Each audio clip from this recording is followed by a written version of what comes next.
Hello, we're the next day and I left these clamps onto our project for the overnight, and I'm about to take them off now. These are the side panels which I glued last night. I didn't show you because I already showed you how to glue the back and the bottom, and gluing the two sides onto the box is practically the same method. I will take them off now carefully. And then we can sew off these things because it looks like a hedgehog.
Okay, we can now take a finer saw.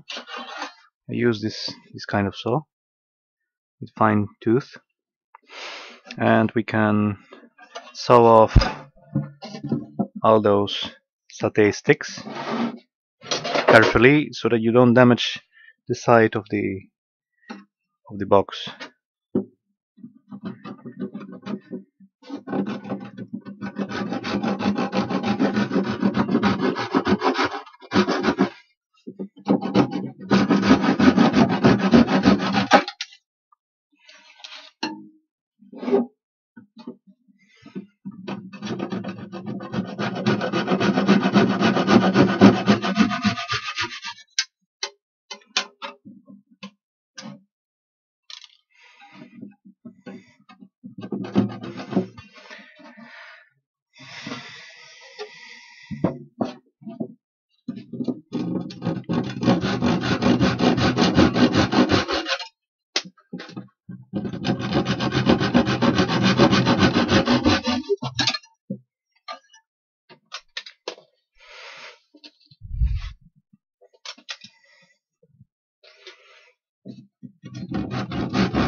that's done.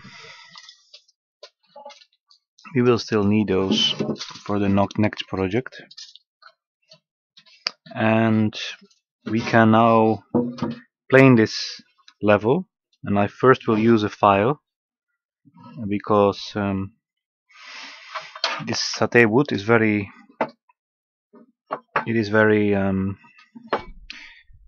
very hard compared to the strips of wood. The strips of wood are a tropical wood which is called meranti. It comes from the Philippines, I think. There's another word, lawang, I think it is the word lawang, for which is the same as meranti. What I'm doing now is I'm filing away till it's level with the meranti, and if I find it necessary afterwards, I still can give it a rough planing, a smooth planing, quick planing.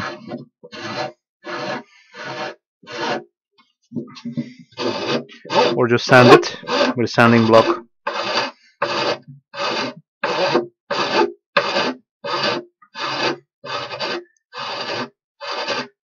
But what I wanted to show you before I continue is that the box, the result is very strong. A thing which is very stiff and very lightweight, as light as possible. Next time I might use even thinner plywood if I could find it. But it reduces the weight enormously, and it looks nice for a camping box, cooking box, and it is strong enough. Even though it's less strong because the front has to open, it is less strong. But we are not going to put like a woman inside here. Only one pot and some ingredients for cooking: coffee, tea, spices, seasoning,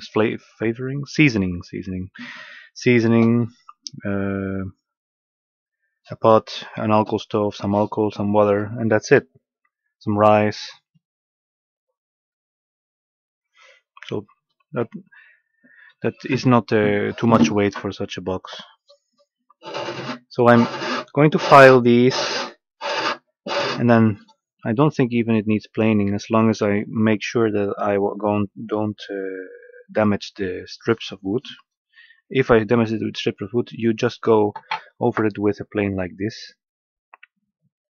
But I try to work as colorful as possible, so I make sure that all these are level. I did this already at the back, at the bottom here. They're already level, and as you can see, it looks very nice. It doesn't look like a curse. It really looks nice when they are smooth filed, and when they are varnished, it will look more decorative in that way. You can always make yourself believe things. I'm happy with it. That's the most important. I think it doesn't look like a curse. I think a screw looks like a curse. If you would drive a screw into this, which is would be a very unwise idea, because the material is very thin, and I wouldn't even risk to drive a screw into this material. I like the idea of using this, even though I never did it. I'm satisfied about the result. I like it, and I will probably start using this technique for other little projects, not for heavy things. Things that need to be very strong, I would do them differently. But for such a project, you can definitely use this technique. In the next video, we will start thinking about how to arrange the inside of the box, and then making the lid in the front. I'm not sure which one I will do first. I think it would be wise, because we're going to make here a front still. It would be wise to make here still the wall. There comes a wall here inside, and the drawers. They can be made afterwards, but the wall needs to be made. And how I will do that, I have still no idea, but I will come up with something. Thanks for watching, and good luck with your project.